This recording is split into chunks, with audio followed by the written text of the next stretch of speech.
Nasunog naman ang isang bahagi ng main building ng Philippine General Hospital. Ang iba pang detalye sa pagbabalik ni Isaiah Mirafuentes. Nagkagulo ang mga empleyado, pasyente at kanilang mga kaanak sa Philippine General Hospital. Ito ay matapos masunog ang isang bahagi ng main building ng PGH ngayong umaga. Agad na itinasang sunog sa ikalawang alarma.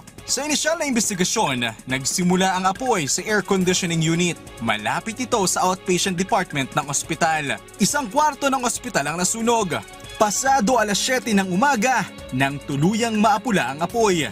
Mag-aalas 8 naman ng umaga nang payagang makabalik ang mga pasyente sa loob ng kanilang mga kwarto. Samantala, nagpahayag naman si DOH Secretary Teodoro Herbosa na tutulong ang kanilang kagawaran sa mga pasyenteng nakalagak sa nasunog na kwarto. Dagdag pa ng kalihim, nakahanda ang mga ambulansya ng UP-PGH sakaling kailanganing ilipat sa ibang DOH hospitals ang mga pasyente na naapektuhan ng insidente. Isaiah Mirafuentes para sa Pambansang TV sa Bagong Pilipinas.